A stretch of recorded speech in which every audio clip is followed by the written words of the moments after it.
Welcome to the show that's unscripted, unfiltered, and uncontrollable.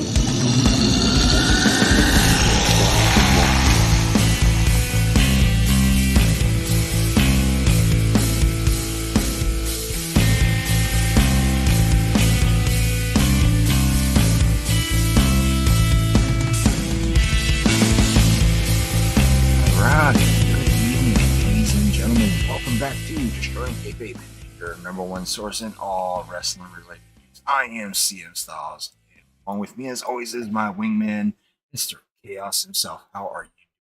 I'm doing pretty good, man. You know me, I'm pretty hyped to do this show. I've been looking forward to this for a while. You know, Yeah. definitely. First, we talked about it earlier this week. We said, hey, you said hey to me. What do you want to do this week? I said, let's do something different. We talked about some WWE. Let's do some EC fucking W. Is what Right. That's all. I'm all about it. So tonight we're going to cover ECW, both sides of it, Eastern Championship Wrestling, 2-year promotion, and we also had Extreme Championship Wrestling, 1994, all the way up to 2001, right around the buyout time between Shane, Stephanie, and Vince McMahon. And dude, let me tell you, this was one hell of a company. For those who missed out on that, ECW was just change the industry. Not to interrupt the intro here, Mr. Styles, but you know, as we talked about it, change the industry. Change the industry as we know. Like you said, Eastern Championship Wrestling. We all know how it became, and I'll let you get back to it. But I just wanted to point that out, that there's nothing like Extreme Championship Wrestling. Yeah, and we're talking about the original ECW, not that shit you saw on WWE's network. We won't try to talk about that tonight, but we will talk about some aspects that came from the WWE brand that was ECW related, and we'll try to disregard December to December. How can we ever forget that fucking nightmare? It was Elimination Chamber. That's all it really was. But Vince called it an ECW brand, and he said, "We're just going to ruin the company." So, and exactly what happened. Vince, not to get off track, but Vince did the same thing to WCW, and the only thing that's different, so we don't even need to get into that shit. I mean, when money is power, he has every buck to spend to ruin something that was once good. But we all know how ECW came about. Absolutely. During the years of Eastern Championship Wrestling, we had the original founder Todd Gordon, the chairman and CEO of the company. He ran a tight ship back in those days, back before it was anywhere near Extreme. It was just classic wrestling, old school stuff. It was your typical NWA territory. I think before Eastern Championship Wrestling, they called it Tri-State. Yeah, Tri-State Wrestling Alliance. A lot of your usual wash-ups that came afloat, like Jimmy Snuka. Even Tully Blanchard was a little bit long in the tooth at the time. And if I recall, Von Erichs once had a own Tri-State Wrestling / Eastern Championship Wrestling too. Yeah, I wouldn't doubt that. It was an NWA affiliated territory, so the Von Erichs, they always had sway, whatever remained of them at the time. Not to be morbid. Yeah, without a doubt. But we all knew ECW for what it really was, and the way ECW became ECW, we could thank Paul Dangerously, aka Paul Heyman. Paul Heyman. So Paul the telephone shot. The telephone shot heard around the world. If you remember WCW. Yeah. That's what came about, where he thought to himself, he did something extreme, and he wanted to change a company forever, and it wasn't WCW. He left WCW, created ECW. From what I remember, I don't know where, like you said. But you got to remember that prior to this, Paul Heyman, in WCW, it was still Jim Crockett in a way, I believe. But the Dangerous Alliance was one of the most underrated stables of all time.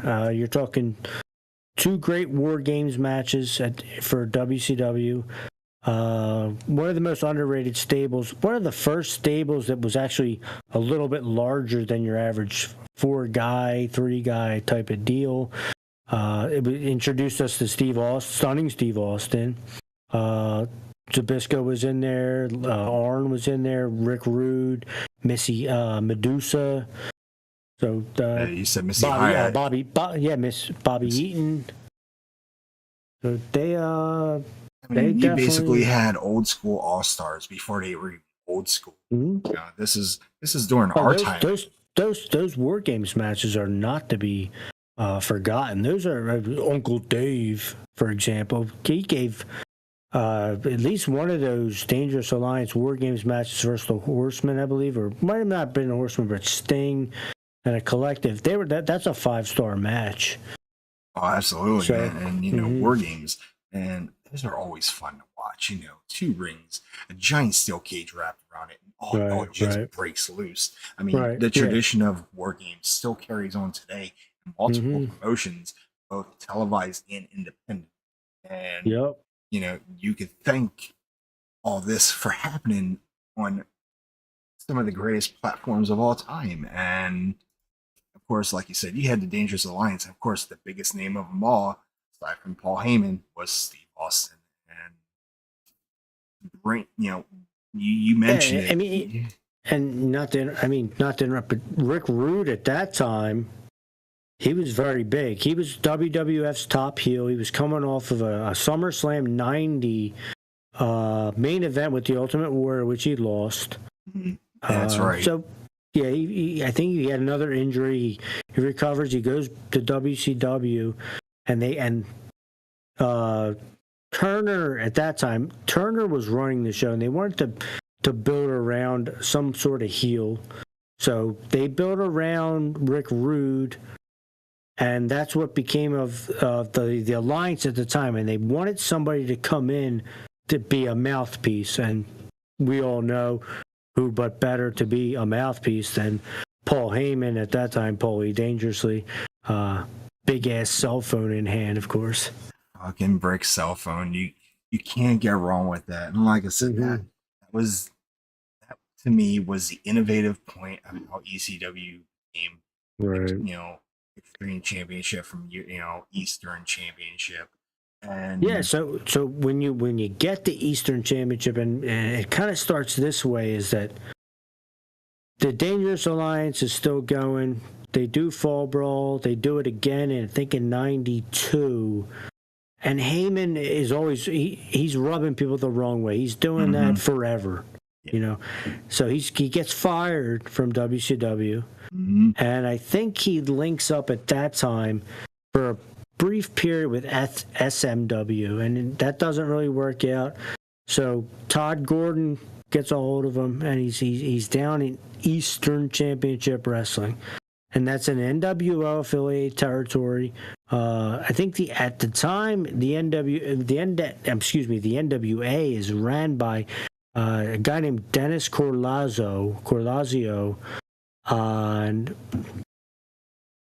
Jim Crockett himself was bought out by WCW, right? Yeah. So there's no more of your traditional Jim Crockett promotions. That's out the window. Turner is trying to transform WCW. Jim Crockett is relegated to NWA.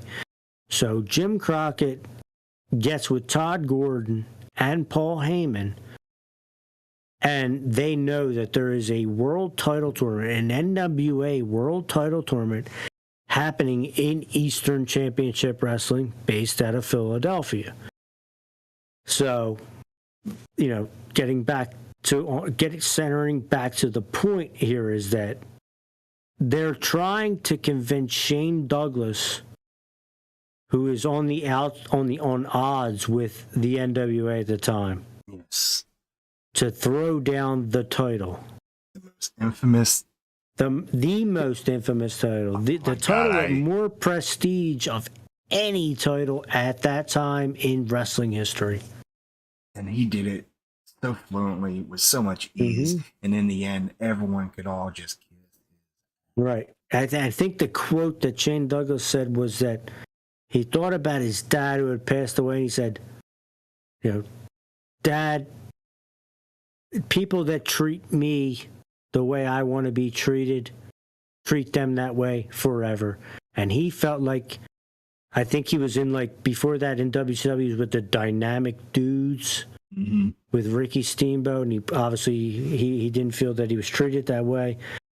So they did it, and you know, the rest is wrestling history, as they might say. I could go back and watch that over and over. And of course, down the road, we had plenty of insane moments, not just matches, not just feuds, but promos on general. Oh, absolutely. And yeah, even Shane Douglas' promo that night was that he even mentioned Ricky Steamboat, Ric Flair, when he mentioned the legends, Jimmy Garvin, and they can all kiss my ass. Oh man, and that was basically just the start of what ECW was to be. And along the way, they started developing new stars, and they had, you know, guys already acquainted into the business already versus all the new guys that are starting to, you know, to sprout out. Absolutely. You know, I mean, ECW, I think a lot of people misnomered it. It's this hardcore wrestling, this, you know, this bullshit blood fest. But when you look at the early beginnings, especially around '94, when you had Eddie Guerrero, it was like a Dean cruiserweight company. Rey Mysterio, fucking. Oh my God! Let me step aside for a minute. Rey Mysterio is one of the most impactful wrestlers of all time. He really, not that he got his start in ECW because he was with AAA before that, but the match that he had, the triple match, the three matches that he had with Psychosis, especially the Mexican Death match, the 2 out of 3 falls, is a masterpiece, an absolute masterpiece. So ECW was literally showcasing Lucha Libre, and then you'd have Dean Malenko versus Eddie Guerrero or Benoit involved in the mix. Hardcore wrestling, Terry Funk, Cactus Jack. You know, it really just... Meanwhile, on the other station, you had Bastion Booger, The Goon, Johnny B. Bad. Hardcore wrestling, pro wrestling on another network, and then of course you got sports entertainment. Absolutely. And it makes perfect sense as to why ECW was a complete threat to the company known as WWF at the time, which is now WWE. And of course you still had WCW or NWA WCW, you can call it. Of course they parted ways after a while when WCW wanted to be its own brand, just like ECW did. And well, yeah. Once Jim Crockett sold to Ted Turner, WCW was the Atlanta territory for. That was they had the Southern territory. WCW or WWF and WWE were basically Northeast territory, and then of course, there wasn't much NWA at the time. I mean, you had the Midwest. You know, you had quite a few promotions out in the Midwest, just not as much. But the territories were starting to, you know, crumble in a way. And as soon as most of these companies started breaking through, finding locations where they can actually take those territories that promotions were no longer in, that's when you started developing things like brand wars. And of course, we'll be talking about brand wars. We could talk about that on another episode, maybe even next week, between all three promotions. But for tonight, we're going to cover as much as we can within the next 45 minutes worth of Sharing Kayfabe time on ECW. So, but man, ECW. I mean, I think you're right about the brand wars idea. Is that ECW also took that and ran with it. Is that the whole, there was so many times where even where I was in attendance, that the motto was, "This ain't the WWF. This damn sure ain't WCW. This is ECFNW." Exactly. And so, if you want a perfect example of how to shoot on other companies, we can fast forward just a tad bit where former WCW star Steve Austin ended up on ECW. And of course, I don't remember him having a match ever, but he cut some backstage promos. He And of did. course, He actually had with I never saw with Mikey Whipwreck and the Sandman for the title. But yeah, obviously what you're getting at and what I would want to get at as well is that one of the most iconic promos of all time in wrestling history, maybe the greatest, is the Steve Austin ECW promo where he's pretend to be Eric Bischoff. Yeah, right. Yeah, he's dressed as Hulk. He's got the Hulkamania type shirt on. Mm-hmm. It's got the black genius. wig and Mm-hmm. and where the big boys just come to play with themselves. That was his shots at WCW. You know, Of course, and, yeah. And like I said, you know, for me, I watched ECW from time to time. And you know what the telling part was that he said that he was bored, and he said that he was complacent, and he was tired of being fed trash. And I think that anybody that understood how wrestling worked or works now, you might not have at the time because we were young back then, but you can tell when a wrestler gets complacent. Mm-hmm. And he said, I became complacent because all WCW fed me was garbage. And when you think about it, he's not wrong. I mean, a Southern-based wrestling chain, you know, they figured, you know, we place a name, we get all these guys. Of course, they made one of the coolest tag teams of all time, the Hollywood Blondes. And they wasted them. They dominated. They wasted them, so, like you said, you know, underutilized, put in a and reasons why Austin and Brian Pillman were no longer in that company.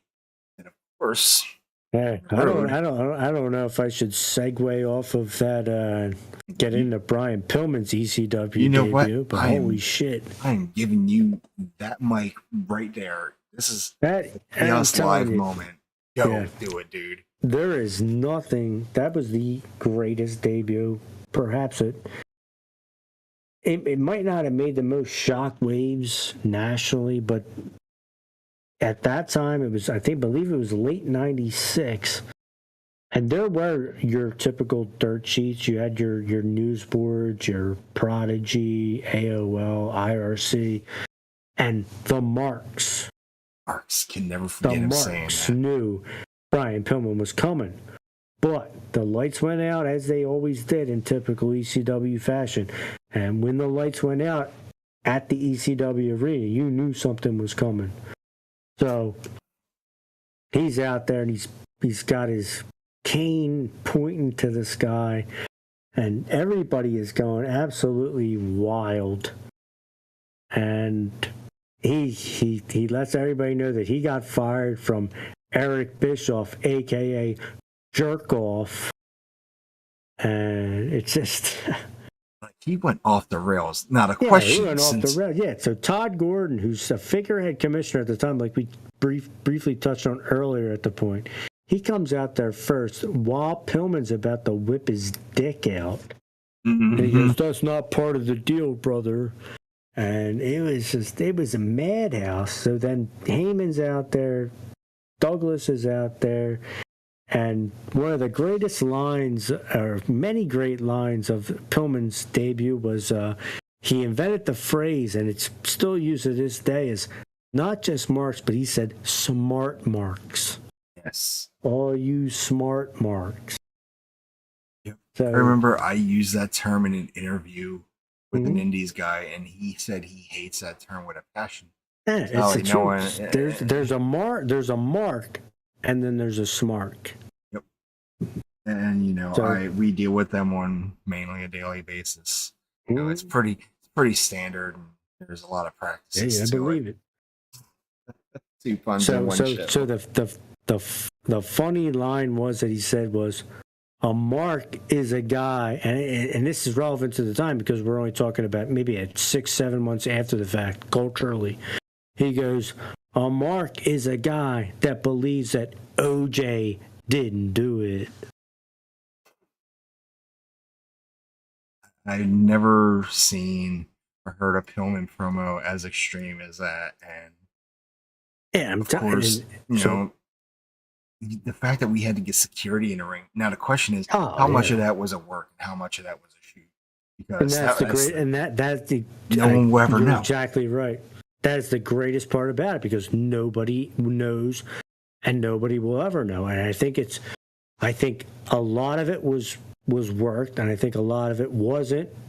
And that's There what was a made lot of this. emotion and hate coming out of him. Yeah, he Yes, was fucking. It was just like the Austin promo that there was frustration in those guys, and Paul Heyman was the man that brought that out. And now that you mention that, we have all these other companies that are starting to exist, and some companies are getting revived from the dead. Mainly we can say ROH and AEW. They're taking shots at the WWE because of their talent acquisitions, the way they book their talent, the way they give them stupid ass gimmicks, and it's coming back to life today. We haven't seen the term smart mark used in that promotion, but we got the idea. And right. because of promos like this from the late Brian Pillman, all the stuff that we know about kayfabe is literally out the window. Right. I think the Brian Pillman promo coupled with the Austin promo, and then I'm going to add in another great promo, was two Mick Foley promos. There was the Kane Dewey promo, and then there was the I'm Hardcore promo where Mick Foley actually, he's wearing a set of glasses, right? Like reading glasses. Yeah. He looks totally hilarious, and then he pulls his hair up, and he's missing, that's where he's missing half his ear. Yes. Of course, you could think. So these are like industry defining promos that really set the standard and just sit in a class of their own to this day. And I don't mean to even be off kilter, but I really truly believe that. Yeah, of course, for those who remember, Foley lost his ear in a fucking death match. If I recall, wasn't that against Stan? It wasn't Stan. Was it? I think it might have been against Stan Hansen. I think it was either Vader or Stan Hansen in Japan. It was one of the two. I remember being in Japan. I don't remember who it was exactly. And then, of course, out here. Let's go into the chat real quick. Talk to us, Styles, you old fuck.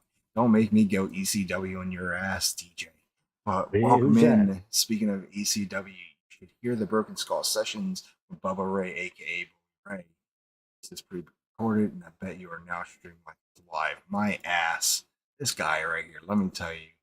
What do you say? We're pre-recorded? We're pre-recorded, apparently. The fuck out of here! We're live. We're live. We're live all day, bro. In fucking color, man. Just for that. What's his screen name? Next week we're going to be pre-recorded just for his pleasure. Oh my goodness! Hey, it's a live podcast. It's a live. It's not even a podcast because podcasts aren't live. This is a live webcast. We are broadcasting live from my mom's basement. God knows where, DC.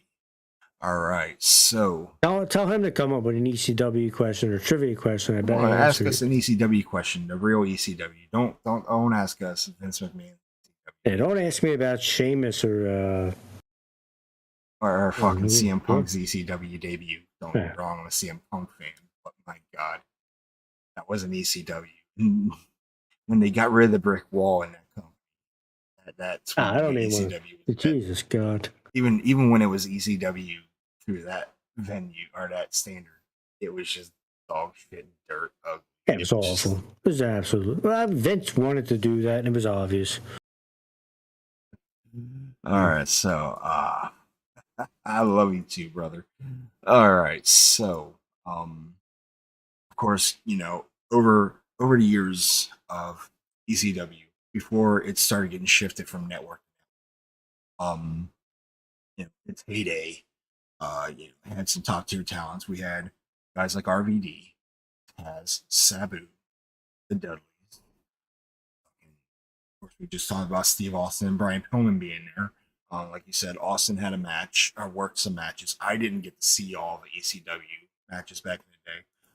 Most of the time when I would watch ECW, it was usually like one match and then fucking followed up with like 25 minutes worth of building up promos going into another show, which I'd probably never see for another 2-3 months. Of course, there was all kinds of. Well, we'll talk about post promotions after that, but Right. of course, let's see who else did we have. We had fucking we had Mike Awesome, who came from FMW to ECW, and of course, you can also thank FMW because they were another hardcore style promotion in the U.S. and in Japan. When they brought it over here, it wasn't as heavy as Japan would have been, but Frontier Martial Arts Wrestling. Yeah, and ECW did a few events with those guys. Yeah, I mean, they did some. Obviously, we can get into the Raw Invasion.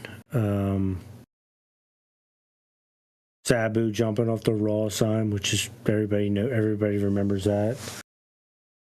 So, here you go. Here's a nice little fun fact. Did you know that Bully Ray and Stone Cold debuted in the same time in ECW in 1995? I did not know that, but did you remember that Bully Ray, Devon was never with Bully Ray? So the original Dudleys were Bully Ray Devon, Dances with Dudley, Sign Guy Dudley. There was no Spike Dudley. How about Big Dick? Bubba, he was around for a while. Big Dick was with him, but Bubba's original gimmick was a stutterer. He was a stutterer. Yeah, that stuttering gimmick. It doesn't matter. Of course, they did that shit in WWE. Right, and you remember Joel Gertner originally was not with them. He was just Joel Gertner. He was a tryout announcer, a ring announcer. Yeah. That eventually just went with the Dudleys, which was genius in itself as well.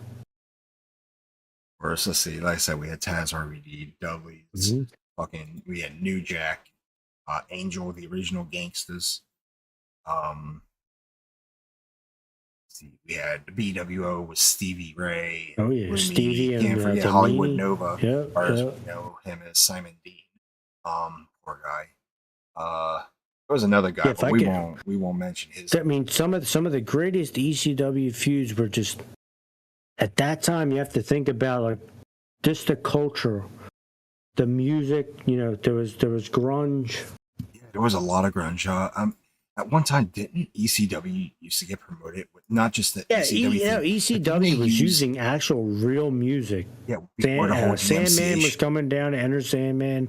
Raven was coming down to The Offspring. RVD was coming down to Walk by Pantera. And then Taz had War Machine. Wasn't that by Kiss? Oh.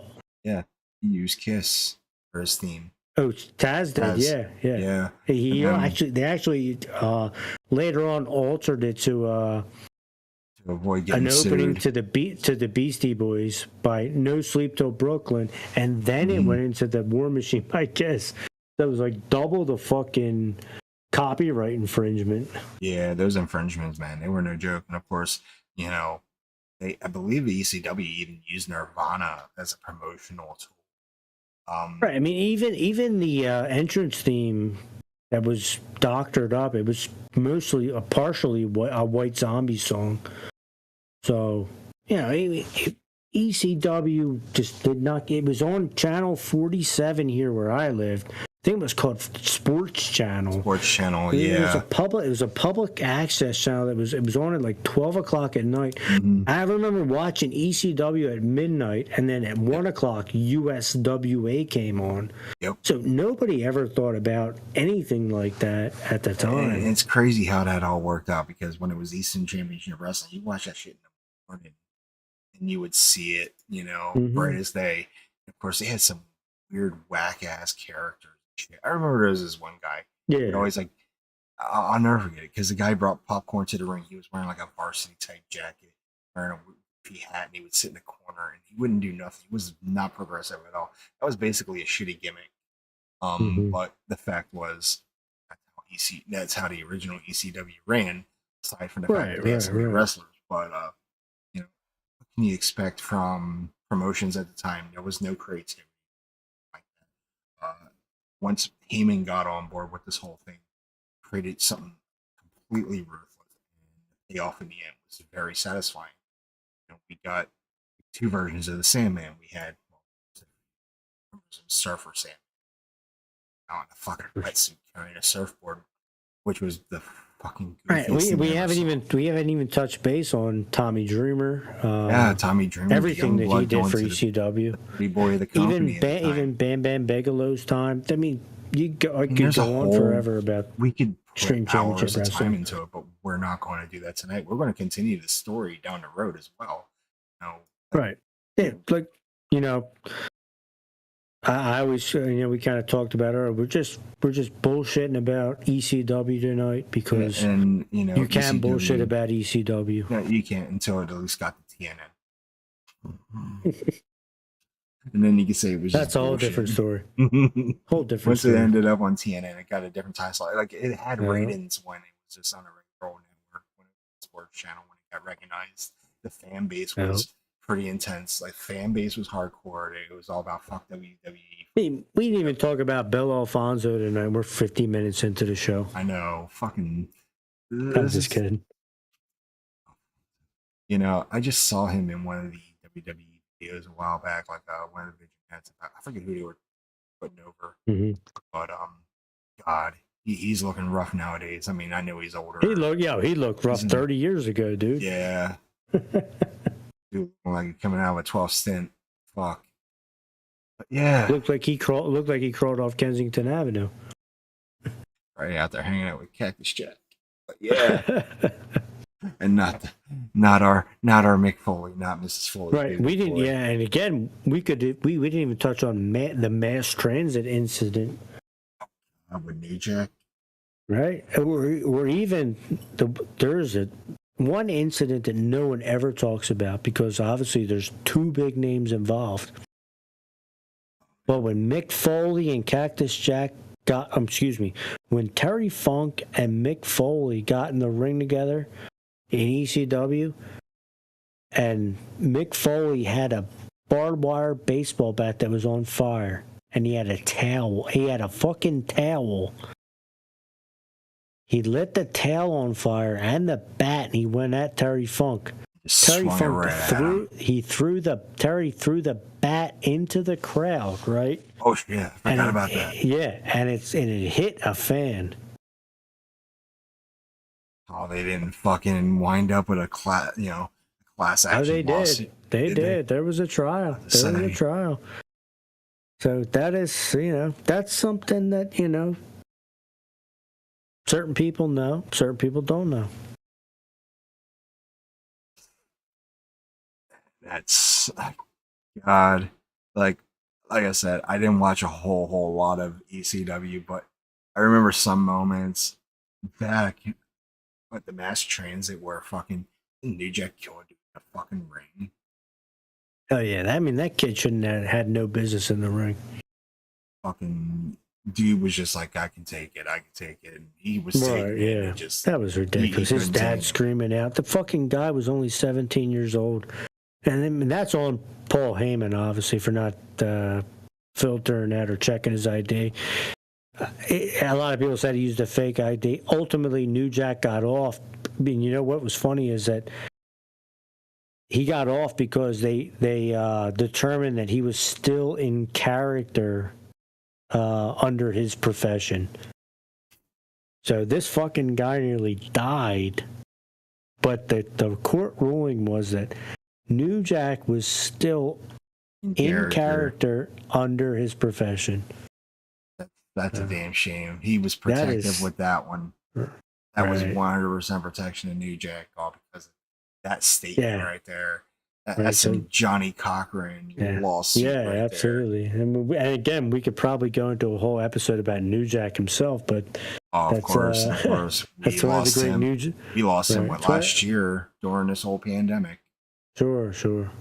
One of the great New Jack stories.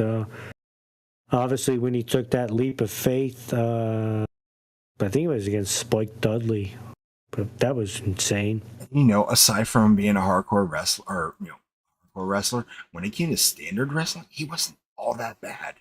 Wasn't bad at all, no way. And he was great on the mic. He was absolutely great on the mic. Insane on the mic. I mean, if you saw his NWA TNA days before they left the asylum, he and Sandman used to have matches. used to watch those. He wasn't hardcore hack. He was fucking Sandman again. Yeah, if you ever see the New Jack, the Gangsters, SMW, before they even got the ECW, where Cornette just had him going fucking ape shit against, hardcore racists in the South. Because that's where Smoky Mountain, I guess it was in Tennessee, obviously. Yeah, Smoky Mountain. It was just like heat that you Jim could not Cornette even. Love that. It was just. Hey, he's a cook. Excuse me. But yeah, the Gangsters in SMW was like heat that you couldn't even imagine. This makes me wish that there was a full ECW library sold for $1,500. I remember seeing him sell that on fucking social media. God knows where that library is now, but I wish I did get my hands on it. And of course, RF video. There's a fucked up past with him. No wonder why ROH was Everybody in Philly knew who RF video was if you like wrestling, yeah. Yeah, sadly the dude has a fucked up history. But there's nothing. I won't take away his passion for the business, but the Sting itself. Mm-hmm. Absolutely. He was even in the ECW. He was with the BWO, and he got his ass kicked multiple times.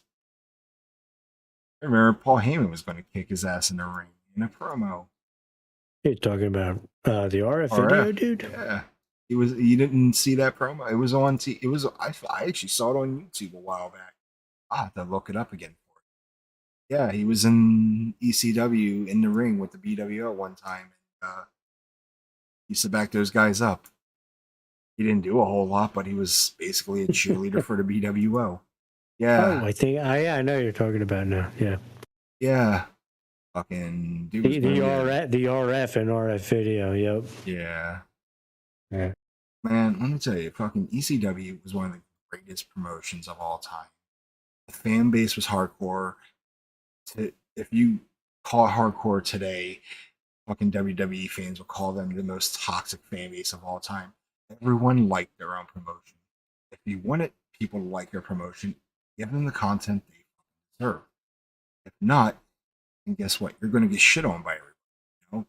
I saw this thing where I saw a tweet where it said WWE fanboys want to see AEW die because of how they're doing business, but AEW fanboys want to see WWE succeed with their content. So now all of a sudden, flipping the switch, you're always going to have a toxic fan base, no matter where you go, no matter what. It still rises to the crop today. The way I feel is I don't think ECW can be duplicated. Never. Because society itself has changed. ECW sort of set the standard for things like that to happen in mainstream society, mainstream wrestling. You can have underground promotions or independent promotions. Right. After the fallout of ECW, they get weird ass promotion names: Extreme Reunion, Extreme Rising. Yeah, that's all bullshit. That was all bullshit just to make an extra few bucks. Exactly, and they use the ECW persona with main. But Tommy, deserved to make a few extra bucks after that. Tommy Dreamer did, because I don't think he got paid much. No, I don't think he did either. And that dude, he took. So if it was Tommy Dreamer's idea, I was okay with it. Fucking Tommy, he's fucking nuts, dude. He pitched that idea, Paul Heyman, to have someone fucking shoot him in the ring from afar, basically an assassination. Yeah, Tommy Dreamer was out of his fucking mind. Like, I didn't expect that out of fucking Dreamer at all. And of course. No, Tommy Dreamer is probably top 5 most important people to ECW. If we're going to stay on the subject, he was a company man. Top 3. He was a company guy. He was a guy. Yeah. If you want to minimize him like that, and I don't mean to argue with you, but if you want to minimize him as a company guy at ECW, actually, was ECW even a company? It wasn't a company. It was just a promotion. Right, it was just a promotion, exactly. So, but Tommy Dreamer, in 2000, 2001, when Paul Heyman wasn't paying people and he was off his fucking rocker on coke or whatever. Oh no, he was. He was paying people with bounce keeping checks. The ship afloat. Hey, bro. Hey, dude. RBG. Dude, here's your check's gonna bounce higher than you are right now. Right. And then here's Jericho. Here's $50. Bounce. He was making bad decisions with the fight. Paul Heyman would tell you that I owe you, or Dreamer would tell Paul Heyman that you owe him $60,000. So Paul would say, "Here's 15 grand. Are we okay?"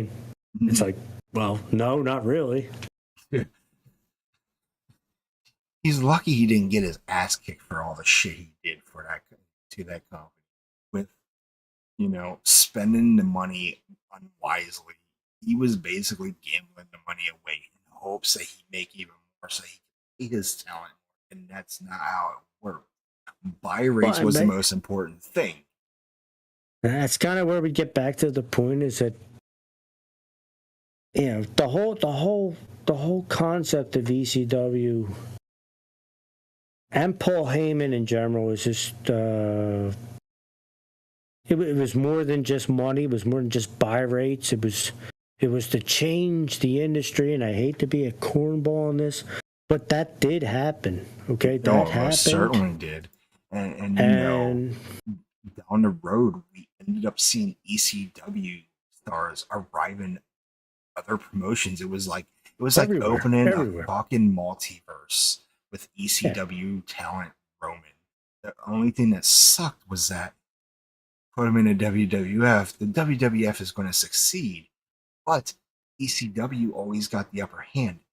Thing with that was it was a ratings boost for the WWF because during this time ECW was having a financial struggle. So for that, for ECW to succeed, at the same time that I think that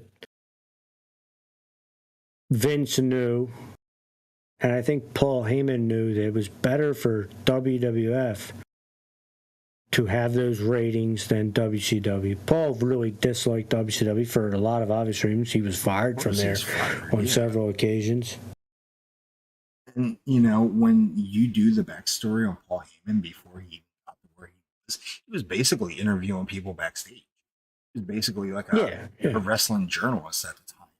Paul Heyman, to give you an idea of how he would develop characters in ECW, some of these guys were borderline fucking, alcoholics, nobodies. He would work with them for 2-3 hours to develop the best promo from them. And they would put that out on TV on a 45-minute show. And to think, Heyman went from being one of the most hated pieces of shit to everybody in ECW, one of the most well-respected men that he is today. He's no longer run over promotion, but guess what he's doing? He is helping today's talent. I completely agree. Look what he did with Roman Reigns' character. He's helping with that. Roman's got the hot mic. Brock Lesnar would not have ever reached any of those heights without Paul Heyman. He carried Brock from day one of him showing up on Monday Night Raw during a fucking hardcore battle royal. And the way Brock came in and destroyed Spike Dudley with that fucking sick ass power bomb. And then it's good memory. It's good memory you got there. And of course, it happened with an ECW guy. What do you think was going through Paul Heyman's mind at the time? He's destroying one of my guys. This is the next big thing. I love it. So it was basically it's probably his idea. That was set up beautifully. Fucking foreshadowing. Absolutely. And it's just like, Heyman is a mastermind at what he does. He has a respect and a passion for the business. He can wait for the money and everything would still be fine. CW probably won't be here right now because, like you said, today's society is completely different. I don't think ECW was meant to last forever. No. Most promotions aren't. Look at CZW. No.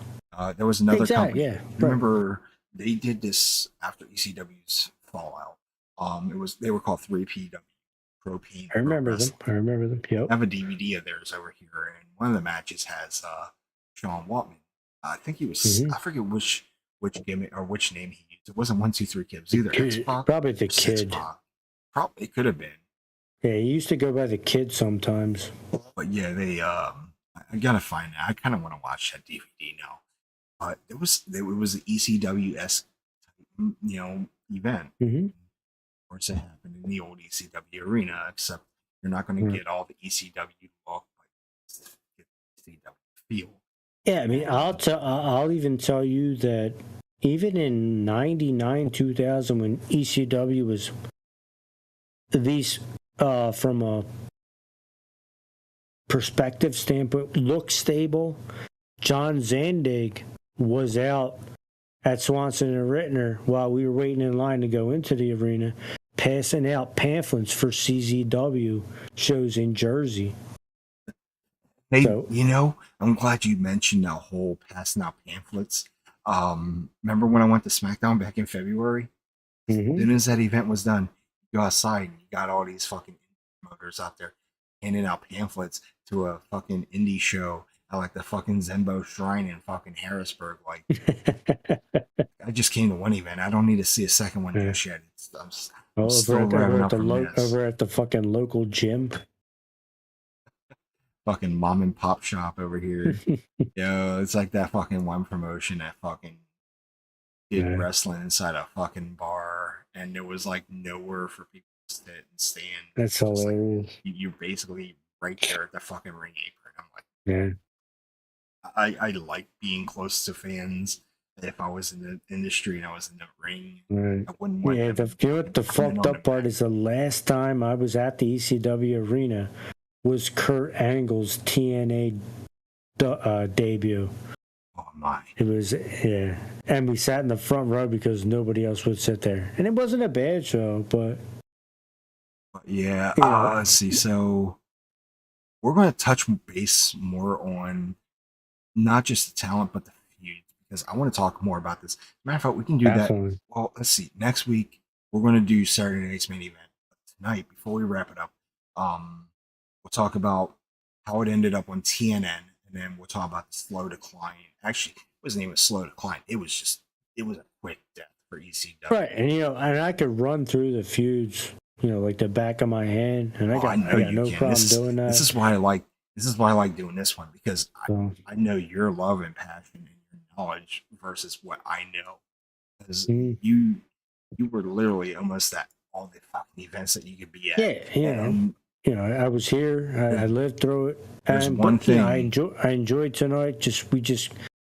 We just kind of kicked it and talked about it, and that's what ECW would be, I think. Now the fan base, we were talking about that earlier. Who was it that they turned their back on the entire match while it was happening, and the fans didn't care one bit? Do you remember that? If the fans did not like you, they turned their back on you. They didn't even cheer or boo. They ignored the entire match because of that one person. Wasn't it just incredible they turned their back on? Yeah, it might have been just incredible. It might have been Candido. I think it might have been Candido at first. Yeah, maybe it was Candido. Of course, he was just coming over from fucking WWF, and he even had Tammy Sitch by his side. Right, she came by. She gave up a lot to come by.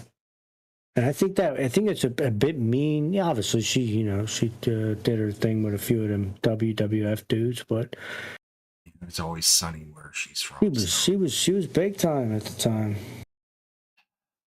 And now, well, we can talk about her now. She can't even talk about herself. She's probably going to spend the rest of her life in fucking prison for what she did. Yeah, and of course, everyone shared that. Everyone shared that. It's close to home because fucking PA thing. It's all it's ever been for her is a PA thing. Yeah. Keep her out of this fucking state. So ECW ended up on TNN. That's when everything started to decline. They started removing a lot of WWF stuff. Basically played ECW. ECW was like a tryout wrestling show for TNN. Turner Sports. It was still Turner. So Paul put his faith in him because it was a major TV deal. And who can blame him? It was a big fucking money. It was millions of dollars.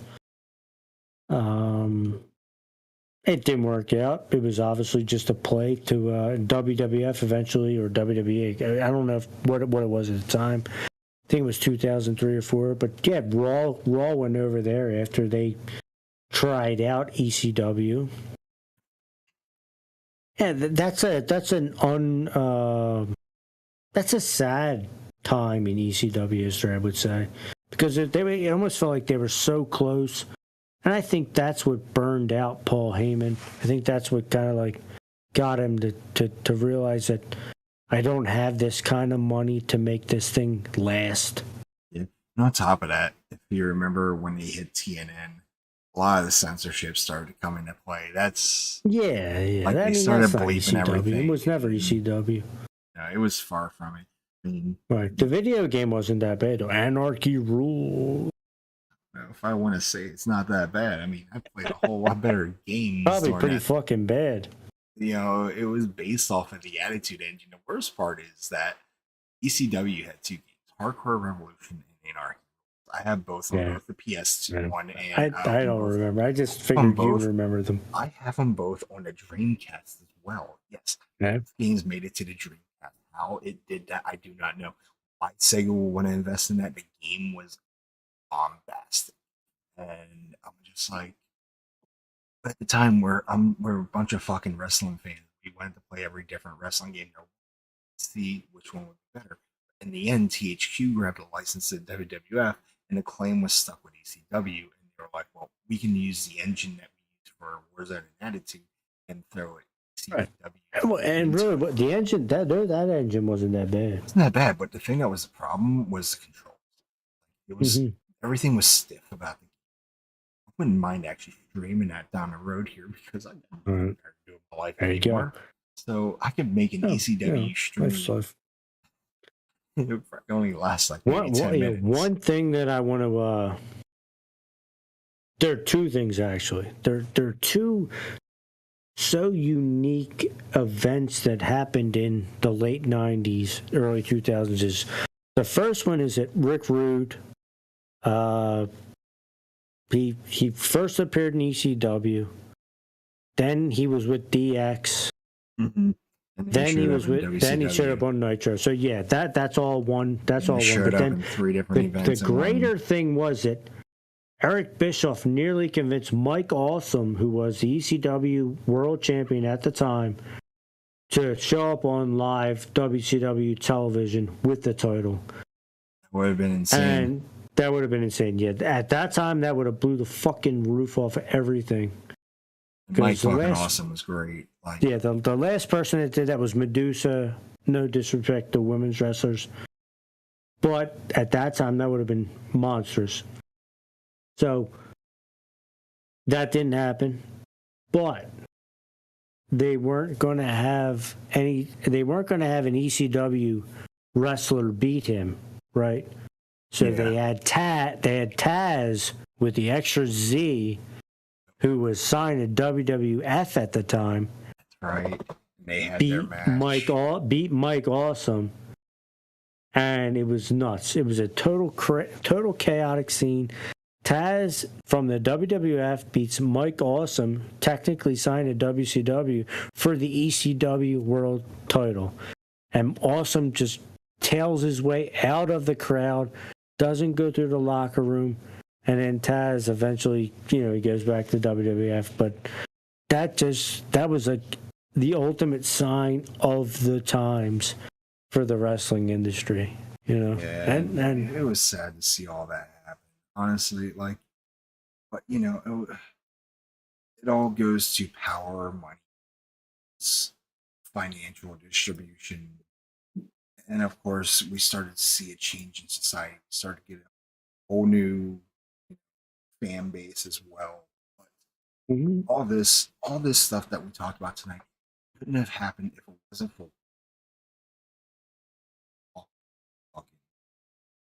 That's right. No doubt about all this happened. The genius, one of the most. And let's not forget one man who we did not honor once yet tonight.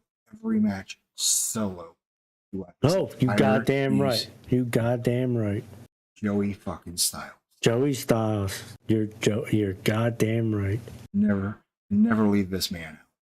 You're goddamn right. I feel Hall of Fame. He's a. He himself is a a revolutionary, and I feel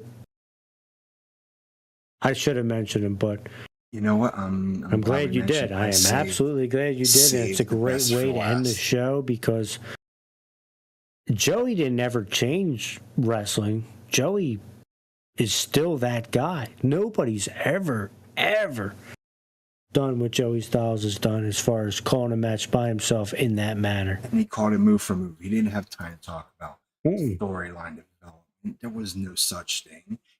He could do that too. It was in-ring promos, not in-ring. It was all about calling the moves word for word. And that's exactly how right. The Kaja Haja May. Remember Taz's move? Oh, the Kaja Haja May. Joey would call it like that. Incredible. Joey called everything word for word, and of course it was a slap in the face to him in 2005, 2006. Gives a shit about that. I know, with the way they fucking treated him. Joey knocked out John Bradshaw Layfield. Right, it was on a flight over to Afghanistan and Iraq. And everything that's ever happened bad in WWE history happens on planes. Dark side of the ring, baby. There you go. Old JR. Yeah, I mean I think that's enough content for one night. I'm sure you would like to talk more ECW again soon. Definitely, like I said, dude. next week we'll more than likely do some Saturday Night's Main.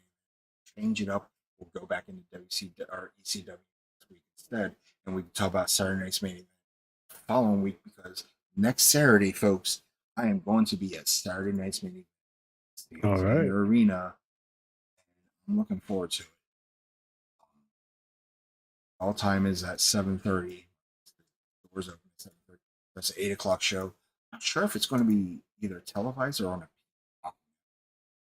But I really don't care. But I'm only going because I went to bring my cousin with. Trying to get both of them, but one is on his way to Boston in a few days. So best of luck to him. Enjoy his trip up there. Me, when I watch a shit fest called Saturday Night's Meeting, I'd rather watch 15 hours of ECW wrestling and Joey Styles screaming, "Oh my God," all night long. Yeah, we gotta do some Clash of the Champions, dude. Oh hell yeah, dude! Clash of the Champions. All right. Clash of everything. We're gonna knock the shit out of the ballpark every fucking. Definitely. Anything fucking changes. Other than that, that's gonna wrap it up for me. Anything that you like to put final thoughts into? No, I'm ready for the next one, man. Ready for the next one. So with that being said, thank you everybody for tuning in tonight. See you next Friday night for another episode of Destroying Kayfabe. Like I said, possible SMNE or SNME or continuation of tonight's ECW talk, which would probably be a whole lot more entertaining. That being said, this is Styles. This is Chaos. Y'all have a good night, and we'll see you next.